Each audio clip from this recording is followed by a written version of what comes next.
동맥경화의 약물치료 2.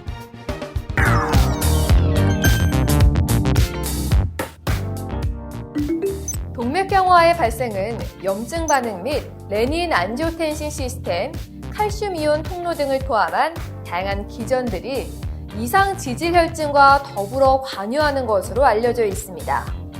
이상 지질혈증 치료제와 같이 많은 임상 연구들을 통해 그 효과가 일관되게 입증된 것은 아니지만 항염증 효과 혹은 레닌 안지오텐신 시스템 억제를 통해 동맥경화의 진행을 억제하고 관리할 수 있다는 사실이 다양한 약제들을 통해서 입증되고 있습니다.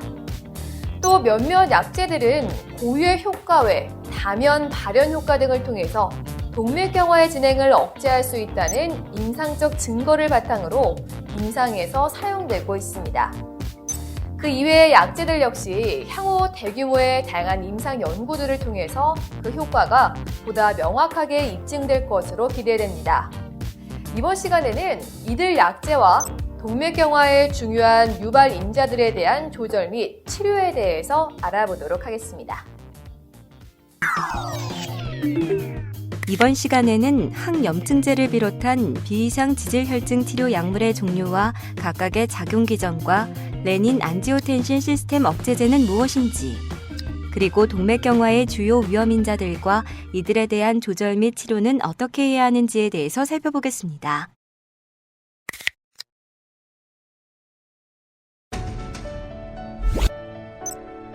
항염증제.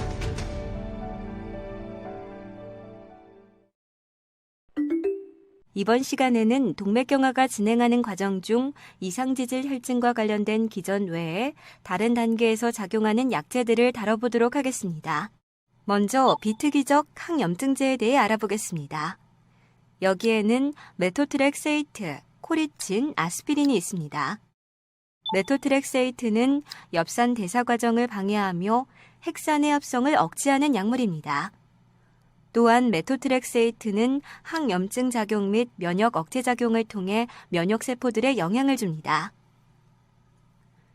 예를 들어 메토트렉세이트는 T세포의 아이케몬 생성을 억제함으로써 T세포의 활성화를 억제하고 세포자멸을 촉진합니다. 또한 다양한 사이토카인의 생성을 감소시키는데 인터루킨 1B, 인터루킨 6, 종양괴사인자 TNF-알파, 인터페론 감마 등이 그 예가 되겠습니다. 보통 류마티스 관절염이나 건선 관절염 등의 자가면역성, 염증성 질환의 치료제로 사용되고 있지만 최근 연구에서는 메토트렉세이트가 심혈관계 관련 이벤트의 발생을 감소시키는 데 도움이 된다는 보고가 있었습니다.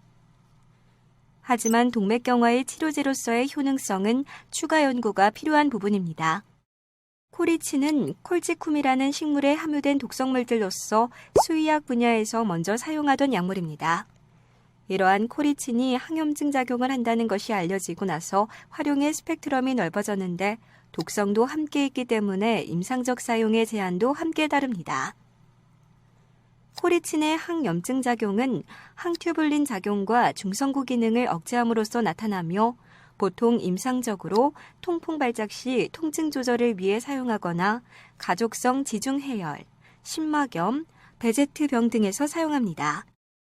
관상동맥 질환 환자에서 4주간 매일 1mg의 코리친을 복용하였을 때 시 반응 단백 수치를 감소시킨다는 연구가 있었고 다른 임상 연구에서는 관상동맥 질환 환자에서 매일 0.5mg의 코리친을 최소 30일간 복용하였을 때 심정지와 비색전성 뇌졸중의 빈도를 약 3배가량 감소시킨다는 보고가 있었습니다.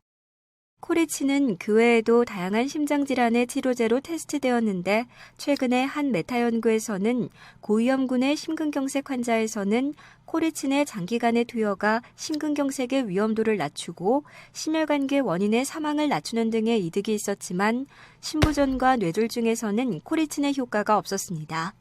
코리친은 급성 심근경색을 포함한 급성 관상동맥 증후군 환자에서 중성구를 억제함으로써 염증성 사이토카인의 분비를 줄이게 됩니다.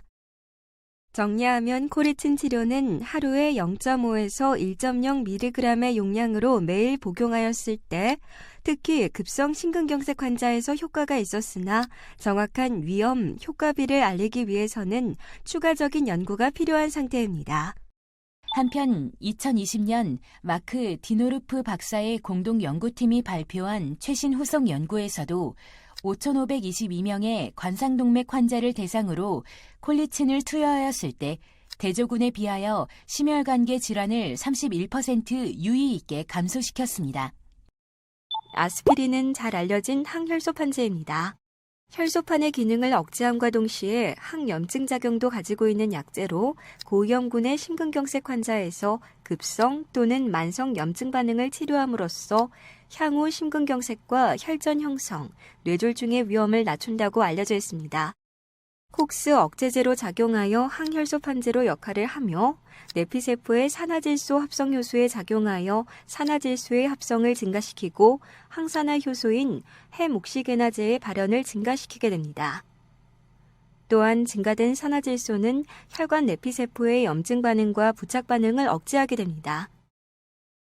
최근 한 메타 연구에서 아스피린을 1차 예방 목적으로 사용함으로써 심혈관계 이벤트와 치명적이지 않은 심근경색의 발생 위험도를 낮춘다는 보고가 있었지만 이런 효과는 당뇨 환자나 심부전 환자에서는 보이지 않았습니다. 하지만 당뇨 환자에서도 2차 예방 목적으로 아스피린을 사용할 경우에는 위험도가 유의미한 수준으로 감소함을 확인한 연구도 있었습니다. 정리하면 아스피린은 심혈관계 질환이 없던 사람에서 1차 예방 목적으로 투여할 경우에는 제한적인 효과가 있다고 할 수 있겠습니다. 에이코사노이드 생합성 경로 억제제에 대해 알아보겠습니다. 에이코사노이드와 그 유도체들은 지질 베이스의 신호전달 물질로 동맥경화의 염증 반응에 관여합니다. 따라서 이러한 에이코사노이드의 생합성에 관여하는 주요 효소들을 표적으로 하는 약제들 역시 동맥경화의 약물치료제로 활용할 수 있겠습니다. 에이코사노이드 생합성 경로 억제제로 설명되는 포스포라이페이스 A2 억제제, 사이클로옥시제네이스 2 억제제, 류코트리엔 경로 억제제에 대해 하나씩 살펴보겠습니다. 포스포라이페이스 A2 억제제입니다. 지방단백질 관련 포스포라이페이스 A2는 동맥경화의 진행 과정에 있는 염증 반응에서 중추적인 역할을 하는데 특히 LDL과 같은 지방단백질과 결합하여 작용하며 평활근 세포와 간세포에서 분비되는 분비형 포스포라이페이스 A2는 급성 염증 단계에서 작용합니다. 따라서 이런 지방단백질 관련 포스포라이페이스와 분비형 포스포라이페이스의 높은 혈중 농도는 관상동맥 질환의 바이오마커로 활용되기도 합니다. 두 가지 모두 현재 치료의 표적으로 여러 연구들이 진행 중이고 포스포라이페이스 A2 억제제는 심혈관계 질환의 치료로서 가능성이 있다고 할 수 있습니다. 분비형 포스포라이페이스 억제제로는 바레스플라딥이 있으며 단독 또는 프라바스타틴과 병용요법으로 사용하였을 때 동맥경화의 치료에 이득이 있다는 연구가 있었습니다. 지방 단백질 관련 포스포라이페이스 억제제로는 다라플라딥이 있으며 당뇨와 고콜레스테롤 혈증이 있는 돼지에서 지방 단백질 관련 포스포라이페이스의 활성도를 95%가량 감소시켜 항동맥경화, 항염증 작용을 한다는 연구가 있었습니다. 또한 관상동맥 질환 환자에서 다라플라딥과 아토바스타틴의 병합요법이 항염증 작용에 도움이 된다는 연구도 있었습니다. 사이클로옥시제네이스 2 억제제를 알아보겠습니다. 콕스2는 아라키노독산을 산화하여 프로스타글라딘과 프로스타노이드를 생산하는 역할을 합니다. 동맥경화반에서는 염증 작용에 따라 콕스2가 증가하게 되며 단핵구도 활성화된 혈소판과 결합하게 되면 콕스2의 발생이 증가하게 됩니다. 일반적으로 콕스2는 혈관의 세포에서 프로스타글라딘 I2를 만들면서 혈관을 보호하고 확장시키는 효과와 관련이 있고 동맥경화반 내에서 T세포의 축적을 감소시킵니다. 반면 프로스타글란딘 H2는 콕스2의 분해 반응으로 만들어지며 트롬복산 A2로 전환되며 새로 혈소판을 활성화시키고 응집하게 하여 혈전 생성의 위험을 높이게 됩니다. 트롬복산 A2는 혈관을 수축시키기도 합니다. 따라서 콕스2 억제제, 세레콕시브, 노페콕시브 등은 동맥경화의 치료제로 가능성을 가지고 있기는 하나 심근경색이나 허혈성 뇌졸중의 위험을 높일 수 있기 때문에 일반적으로 진통제로만 사용하고 있습니다. 류코트리엔 경로 억제제를 알아보겠습니다. 류코트리엔은 아이코사노이드 계열로 백혈구를 소집하고 기능을 조절하는 역할을 함으로써 염증 반응에 관여하는 물질로 다양한 염증성 질환과 알러지 질환에 연관되어 있습니다. 생물학적으로 활성을 가지는 물질은 백혈구 세포 안에서 5-라이폭시게네이즈에 의해 아라키돈산 또는 아이코사 펜타노익산이 산화되면서 만들어집니다. 동맥경화가 생기면 류코트리엔의 합성이 증가하는데 이것을 통해서 혈관의 염증 반응이 나타남을 알 수 있습니다. 류코트리엔 비포는 단핵구와 대식세포, 그리고 다른 염증세포들을 자극하여 혈관 내피세포에 달라붙도록 활성화시킵니다. 그리고 류코트리엔 신호경로는 지질과 거품세포의 축적과 혈관 내막의 증식, 그리고 동맥경화반의 증식에 관여합니다. 사람에서는 증상을 일으키는 동맥경화반 내에서 5-라이폭시게네이즈의 발현이 높으며 이것은 동맥경화반의 취약성 및 파열과 관련이 있습니다. 5-라이폭시게네이즈 억제제인 아트레로톤이라는 약제의 효과를 급성 관상동맥 증후군 환자에서 연구하였는데 동맥경화반의 진행을 늦추는 효과가 있었으나 혈관의 염증을 감소시키지는 못하였습니다. 류코트리엔 비포는 염증 부위에서 백혈구를 끌어들이고 중성구를 자극하여 활성산소종 및 단백분해 효소를 분비합니다. 이러한 LT비포의 수용체를 억제하는 것 역시 류코트리엔 의존적인 염증 반응을 억제하는 데 도움이 되면서 동맥경화의 치료제로서의 가능성이 있을 것입니다. 염증성 사이토카인 억제제에 대해 알아보겠습니다. 염증 반응을 촉진하는 사이토카인인 인터루킨 1베타, 인터루킨 6, 종양괴사인자 알파, 인터페론 감마는 동맥경화와 관련된 염증 반응에서도 중추적인 역할을 합니다. 따라서 혈관 내에서 이러한 사이토카인이 과도하게 만들어지는 것을 억제하는 것 역시 동맥경화의 치료에 있어 중요하다고 할 수 있습니다. 인터루킨 1 억제제를 살펴보겠습니다. 인터루킨 1베타는 대부분 활성화된 대식세포에서 만들어지는 사이토카인으로 중성구나 혈관 내피세포에서 만들어지기도 합니다. 혈관 내피세포나 평활근 세포에서 만들어지는 인터루킨 1베타는 TNF-알파의 생성을 유도하여 TNF 의존적 세포자멸 경로로 진행하기도 합니다.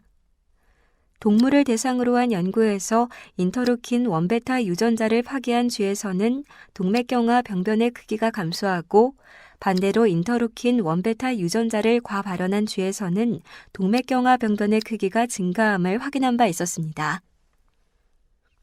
또한 사람에서도 인터루킨 1베타의 발현은 일반 조직보다 동맥경화 병변의 조직에서 발현이 증가되어 있습니다.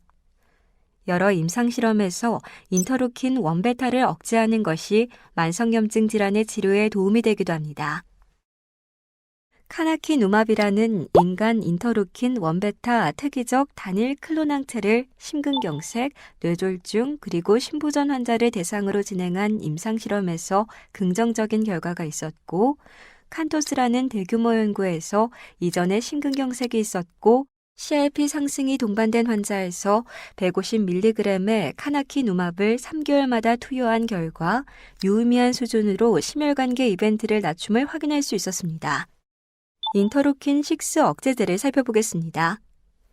인터루킨 6는 급성 염증 반응에 작용하는 매개체로 반응 초기 과정에서 그 수치가 급상승하는 경향을 가집니다.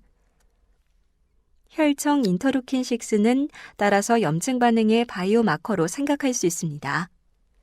인터루킨 6는 대식세포나 T세포에서 주로 만들어지며 혈관의 평활근 세포에서도 만들어집니다. 이렇게 만들어진 인터루킨 6는 골수에서 중성구, 비세포 등의 생성을 촉진하고 염증 반응을 억제하는 조절 T세포의 생성은 억제하는 작용을 합니다. 토실리주맙은 인터루킨6 수용체 특이적인 인간 단일 클론 항체로 보통 류마티스 관절염과 같은 류마티스성 질환의 치료제로 사용하는 약제입니다. 토실리주맙은 혈청 LDL 콜레스테롤과 HDL 콜레스테롤, 총 콜레스테롤, 아포A의 수치를 높여 고지혈증의 측면에서는 동맥경화에 나쁜 영향을 주기도 하지만 이것은 스타틴과 함께 병용을 함으로써 교정할 수 있습니다. 따라서 심혈관계 위험도가 높은 류마티스 관절염 환자에서 인터루킨6 억제제가 동맥경화 위험도 감소의 측면에서 도움이 될 수 있겠습니다. TNF-알파 억제제를 살펴보겠습니다. TNF-알파는 대식세포에서 만들어져 전신 염증 반응과 급성기 반응에 작용하는 사이토카인으로 바이러스의 증식과 악성세포의 증식을 억제하고 염증 반응과 세포자멸을 유도하여 방어작용을 하게 됩니다. 류마티스 관절염이나 염증성 장질환, 건선 등과 같은 염증 질환에서 TNF-알파의 과생성이 나타납니다. 특히 류마티스 관절염 환자에서 동맥경화나 심혈관계 질환의 발생 위험도가 높다는 것은 이미 잘 알려져 있기 때문에 TNF-알파를 억제하는 류마티스 관절염 치료제가 동맥경화의 치료에 도움이 될지에 대한 연구 또한 활발히 진행되고 있습니다. 몇 가지의 TNF-알파 억제제가 염증성 질환의 치료제로 나와 있는데 대표적으로 아달리무맙, 인플릭시맙, 이타너셉트 등이 되겠습니다. 이러한 TNF-알파 억제제는 부작용이 수반될 수 있는데 예를 들어 감염이나 폐혈증, 잠복결핵의 재활성화, 비형간염의 재활성화, 림프종이나 다른 악성질환의 발생 등이 있을 수 있습니다. 류마티스 관절염 환자에서 진행된 임상연구에서 메토트렉세이트나 아달리무밥으로 치료하는 것이 혈중 지질 농도, 특히 HDL 콜레스테롤 수치가 증가한다는 것이 알려져 있고 콜레스테롤의 배출을 일시적으로 높일 수 있다는 보고가 있었습니다. 더욱이 아달리무맙은 대식세포로 하여금 콜레스테롤의 포식을 저해하여 거품세포의 형성을 막으면서 동맥경화의 진행을 낮춘다는 연구가 있었습니다. 인터페론 감마 억제제를 살펴보겠습니다. 인터페론 감마는 잘 알려진 염증 사이토카인으로 T세포에서 분비되어 대식세포를 활성화시킴으로써 염증 반응을 일으키고 지질의 흡수와 거품세포의 생성을 증가시킵니다. 또한 혈관 내피세포를 자극하여 단핵구, 중성구가 더 모일 수 있도록 작용합니다. 인터페론 감마의 동맥경화반의 진행에 작용하는 역할은 최근에 많이 연구되고 있는 주제입니다. 인터페론 감마 억제제는 현재 크론병이나 다른 자가면역 질환의 치료제로 사용되고 있지만 심혈관계 질환의 치료제로서의 사용은 감염 위험성의 증가로 인해 어려운 상태입니다. 하지만 인터페론 감마 신호체계의 하위 단계 과정은 동맥경화의 치료에 활용될 수 있는 가능성이 있기 때문에 추가적인 연구가 필요하겠습니다. 염증성 신호전달 체계 표적 제제에 대해 알아보겠습니다. 염증의 조절에는 다양한 신호전달 체계가 작용합니다. 이들 중 일부는 염증 반응을 촉진하고 일부는 억제하는 작용을 하게 됩니다. 염증성 신호전달 체계 표적 제제로 설명되는 케모카인 리간드 2, 케마카인 리셉터 2 축 억제제, P38, 분열인자 활성화 단백질 키나아제 억제제, P셀렉틴 억제제에 대해 하나씩 살펴보겠습니다. 케모카인 리간드 2, 케마카인 리셉터 2 축 억제제를 살펴보겠습니다. 케모카인 C 모티브 리간드 2는 대식세포, 내피세포, 혈관 평활근 세포에서 분비되어 TNF-알파 등의 신호전달 체계에서 역할을 합니다. 케모카인 리간드 2가 생성되면 단핵구가 혈관 내피에 부착하고 내층으로 유입되는 과정이 촉진됩니다. 산화 LDL은 케모카인 리간드 2의 과생성을 촉진함으로써 고지혈증과 거품세포 형성에 관여합니다. 케모카인 리간드 2는 수용체인 케마카인 리셉터 2에 결합합니다. 케모카인 리간드 2와 케마카인 리셉터 2는 동맥경화반에서 특히 증가되어 있는데 이것으로 보아 동맥경화의 진행에 케모카인 리간드 2, 케마카인 리셉터 2 축이 중요한 역할을 한다는 것을 추측할 수 있습니다. 따라서 그 축을 억제하는 것으로 치료 효과를 기대해 볼 수 있겠습니다. P38 분열인자 활성화 단백질 키나아제 억제제를 살펴보겠습니다.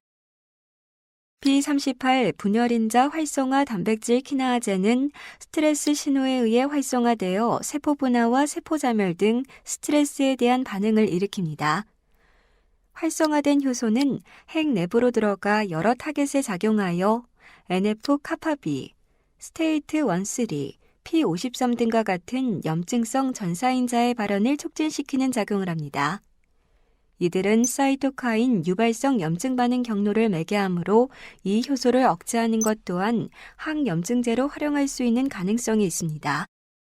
현재까지 알려진 약제로는 AMG 548, BIRB 796, SCIO 469, SCIO 323 등이 있습니다.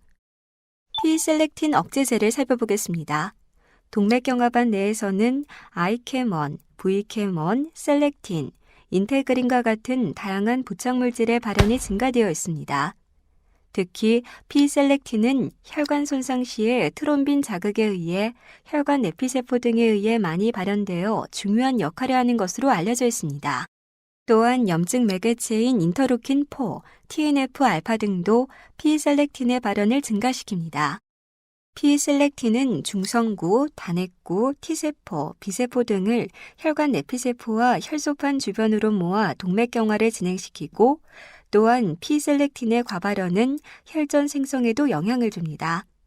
지금까지 P-셀렉틴 억제제와 관련하여 동물 실험이 몇 가지 진행되었으며 향후 임상적 활용 가능성에 대해 추가 연구가 필요합니다. 레닌 안지오텐신 시스템 억제제. 레닌 안지오텐신 시스템 억제제인 안지오텐신 전환효소 억제제는 심부전, 심근경색 이후 좌심실 기능 이상을 동반하거나 고혈압, 당뇨 등 심혈관계 질환의 위험인자를 가진 환자군에서 심혈관계 질환의 사망률 및 유병률을 감소시킬 수 있는 약제입니다. 심혈관계 리모델링을 막아주는 효과뿐 아니라 항허혈 및 항죽상경화 효과가 있음이 밝혀졌습니다. 안지오텐신2는 지질의 과산화와 옥시라디칼 형성에 관여하며 혈관 내피의 기능 변화를 유도함으로써 염증을 일으키는 유전자들의 발현을 촉진시킵니다. 그러므로 안지오텐신 전환효소 억제제는 동맥경화를 조장하는 여러 과정에 관여할 수 있습니다. 안지오텐신 전환효소 억제제 사이에 차이가 있을 수 있으며 높은 지질 진화도와 효소 결합력을 가질수록 더 좋은 효과를 낼 수 있습니다.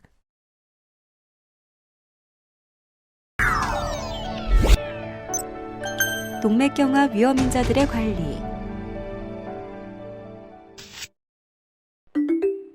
동맥경화의 위험인자들로는 조절이 가능한 인자들과 조절이 불가능한 위험인자들로 나누어 볼 수 있습니다. 조절이 불가능한 인자들의 대표적인 예는 유전적 인자와 나이 등을 들 수 있고, 조절이 가능한 대표적 위험인자로는 고혈압, 당뇨병, 흡연, 이상지질 혈증 등이 있습니다. 그 밖에 비만, 음주 등을 포함한 사회적 습관, 운동 부족 등이 동맥경화의 발생 및 진행에 영향을 미칩니다. 전 세계적으로 사망률에 가장 큰 영향을 미치는 동맥경화의 위험인자가 바로 고혈압입니다. 혈압이 증가할수록 동맥경화로 인한 심혈관계 질환 및 사망률이 증가하는 것으로 잘 알려져 있으며, 혈압을 철저히 조절해주게 되면 심근경색, 뇌졸중과 같은 동맥경화성 심뇌혈관 질환의 위험을 20에서 40%까지 감소시킬 수 있는 것으로 알려져 있습니다. 따라서 동맥경화의 발생 및 진행을 억제하기 위한 노력에서 고혈압의 치료는 매우 중요합니다.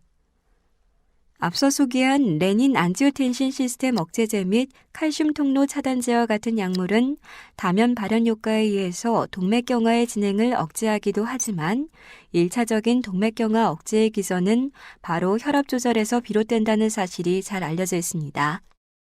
따라서 고혈압이 동반되어 있을 경우 반드시 적정 수준으로 혈압 조절을 하여 동맥경화의 진행을 예방해 주어야 합니다. 최근 진료 지침에 따르면 수축기 혈압 130mm 머큐리 이상, 이완기 혈압 80mm 머큐리 이상이면 고혈압으로 진단을 하고 바로 약물 치료를 고려해야 하는 것으로 되어 있고 이들의 목표 혈압 역시 수축기 및 이완기 혈압을 130에 80mm 머큐리 미만으로 권고하고 있습니다. 만약 혈압이 목표 혈압보다 수축기 및 이완기 기준 20에 10mm 머큐리 이상 올라가 있을 경우 두 가지 계열의 약물을 처음부터 동시에 사용하도록 권장하고 있고 약물 치료를 시작하였을 때 반드시 1개월 이내에 치료에 대한 혈압 반응을 모니터링하도록 권고하고 있습니다. 당뇨병 또한 동맥경화의 발생 및 진행에 매우 중요한 위험인자로 잘 알려져 있습니다. 당뇨병군과 비당뇨병군과의 비교 임상에서 당뇨병은 심혈관 질환, 특히 동맥경화로 인한 질환 발생의 중요한 위험인자로 알려졌으며 당뇨병 환자들을 대상으로 한 대규모 임상 연구들에서 당뇨병이 잘 조절된 군과 조절이 잘 되지 않은 군을 비교하였을 때 혈당의 조절 여부는 동맥경화성 심혈관 질환의 위험도를 높이는 중요한 예측인자로 나타났습니다. 또한 UK-PDS 장기 임상 연구에서 당뇨병의 초기 조절 효과는 향후 10년까지 이어져 장기적인 동맥경화성 심혈관 질환 발생에 영향을 미치는 것으로 나타났습니다. 따라서 대부분의 당뇨병 관련 치료 지침에서는 당하혈 색소 7.0%를 기준으로 제시하고 있지만 동맥경화성 관련 질환이 있거나 혹은 이들의 위험도가 높은 당뇨병 환자에서는 당하혈 색소를 6.5%까지 낮추도록 권고하고 있습니다. 일부 약제들에서는 직접적으로 동맥경화의 진행을 억제할 수 있다는 임상 연구 결과를 보였는데 그 대표적인 약물 계열이 치오졸리딘 다이온입니다. 치오졸리딘 다이온으로 당뇨병을 조절한 환자군은 1.5년 추적 관찰하였을 때 설포닐 유레아 계열로 치료를 받은 환자군에 비해 의미 있게 경동맥의 내막, 중막 독해를 감소시켰습니다.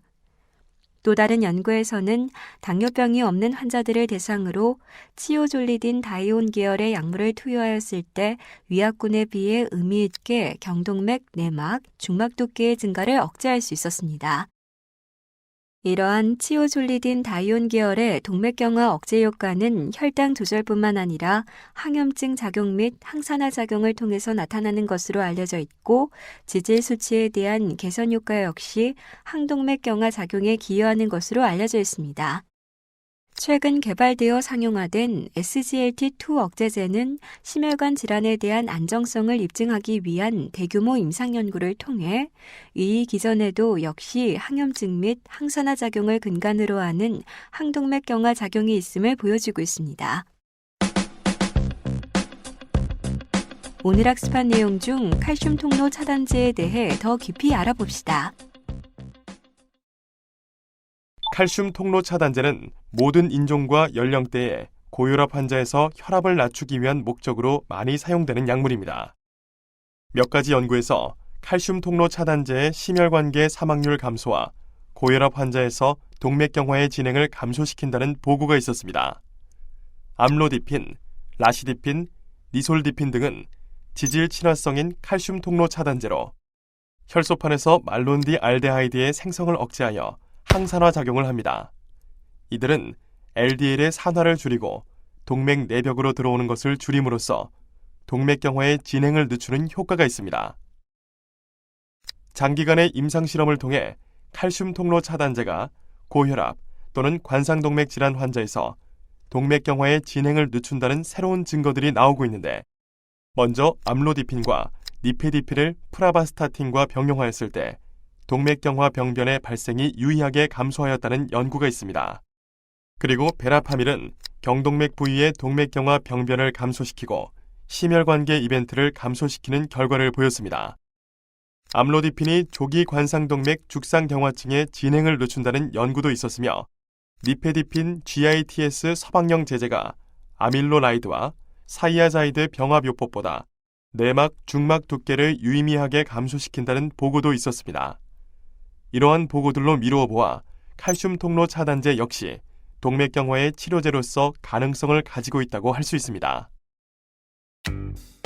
이번 시간에는 이상 지질혈증 외에 동맥경화를 발생, 진행시키는 기전인 혈관 내피세포의 염증 반응, 레닌 안지오텐신 축 시스템, 칼슘 채널 등에 대해서 알아보고 이와 관련된 약물 치료에 대해서 알아봤습니다.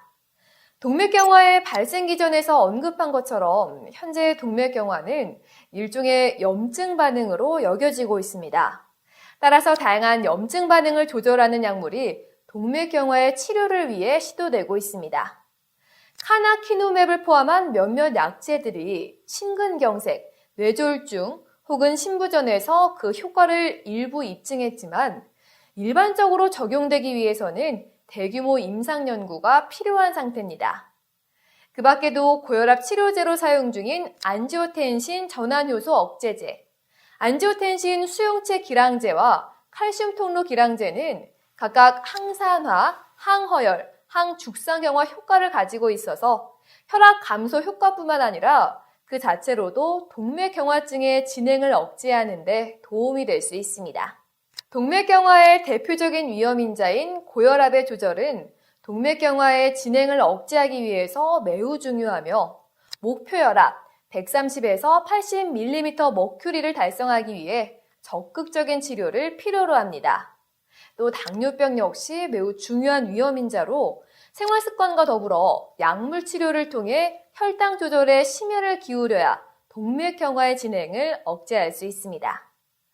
이번 시간을 통해서 동맥경화 치료와 진행 예방을 위해 각 약제가 각각 어떤 기전을 바탕으로 사용되는지에 대해 알아봤습니다.